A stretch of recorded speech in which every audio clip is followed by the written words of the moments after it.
जय श्री कृष्णा। आज हम आपसे एक रत्नों के रत्नाकर एक नायाब हीरे की बात करेंगे जो आज हमारे बीच में नहीं है। वो कोई और नहीं, रतन टाटा सर हैं। उनकी कुछ यादें हम आपको दिखाएंगे।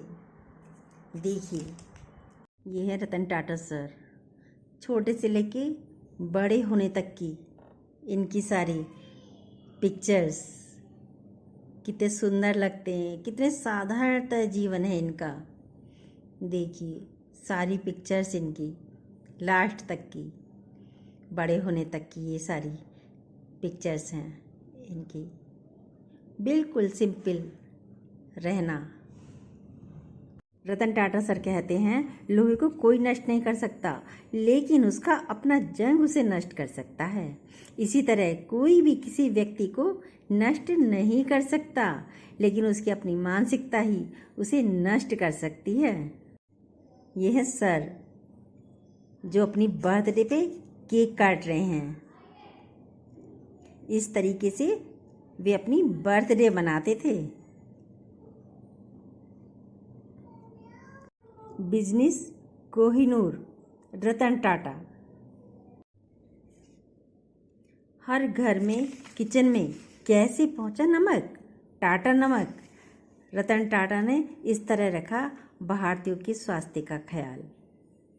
लोग कहते हैं जिंदगी बहुत लंबी है, कैसे बिताएंगे, अकेले कैसे बिताओगे? कोई बिता कर भी चला गया। देखिए, ट्रू है ना?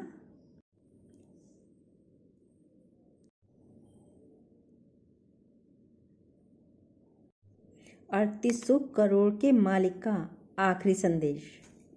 रतन टाटा कहते हैं, व्यापार हो या व्यवहार, उन्हीं लोगों के साथ रखो जिनकी जान से ज़्यादा जुबान की कीमत हो। रतन, अगर मेरा देश संकट में है तो मैं सिर्फ 1500 करोड़ ही नहीं बल्कि अपनी पूरी संपत्ति भी दान करने को तैयार हूँ। ये रतन टाटा सर के शब्द हैं।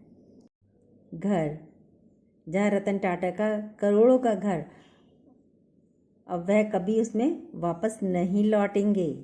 यह सर का घर हलेकाय।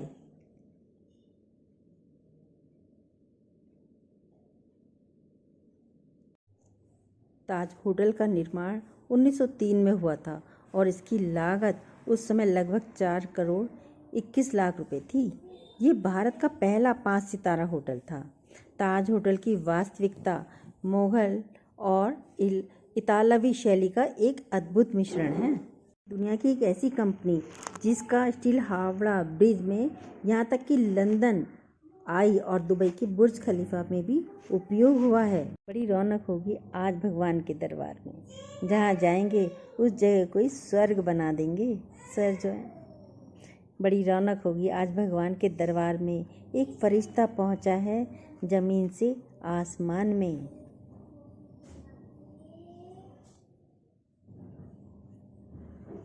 ये हैं रतन टाटा सर। 86 वर्ष के जीवन में रतन टाटा ने कभी विवाह नहीं किया। वह आखिर तक अकेले रहे। उन्हें 4 बार प्यार हुआ था, लेकिन चारों बार उनकी शादी हो नहीं पाई। और आज जब उनका अंतिम संस्कार हुआ तब उनकी अपनी कोई संतान नहीं थी और उनके साथ उनका कोई जीवन साथी भी नहीं था। रतन टाटा को कभी भी कोई पछतावा नहीं था।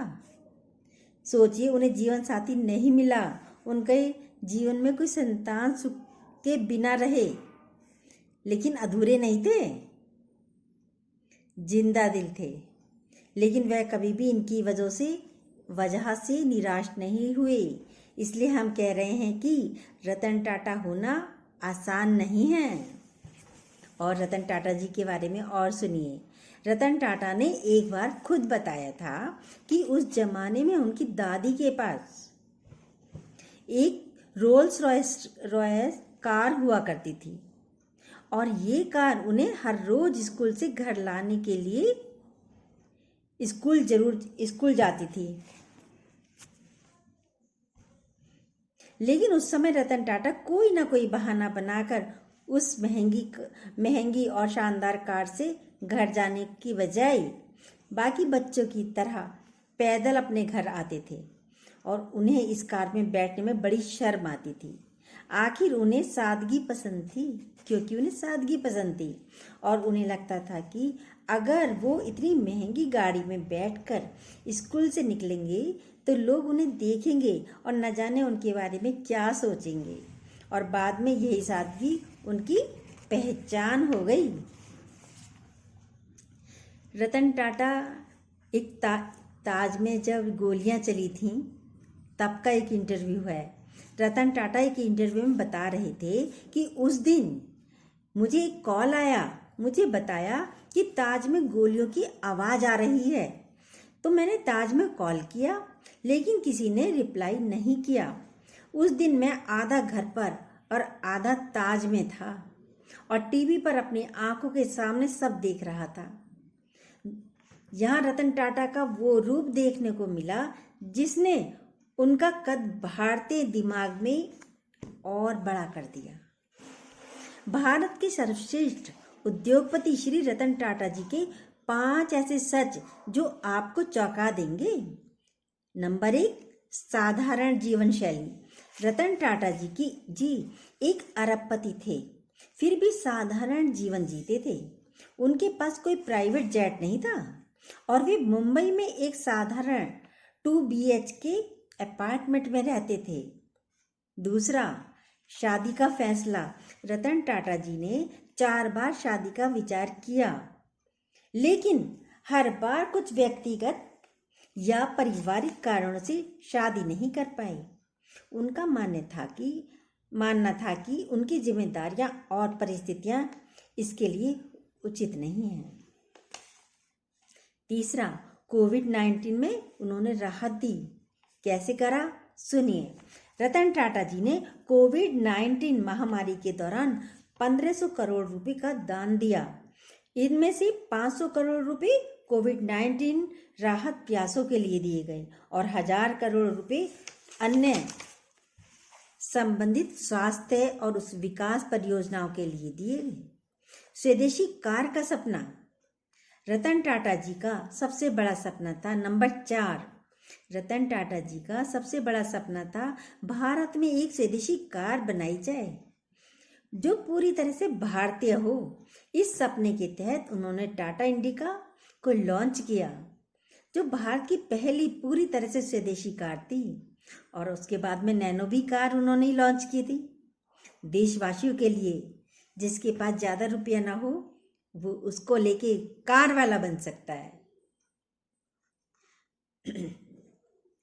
उन्होंने उस समय के आलोचकों का सामना किया और अपने इस सपने को स्वीकार किया।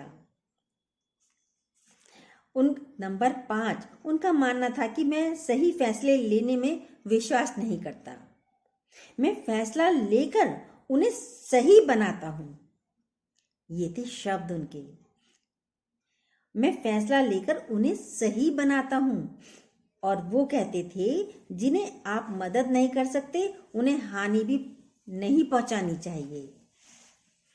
अभी इसी महीने 9 अक्टूबर 11:30 बजे 86 वर्षीय पद्म विभूषण श्री रतन टाटा जी ने दक्षिण मुंबई के बीच कैंडी अस्पताल में अपनी अंतिम सांस ली और जोत से जोत मिल गए।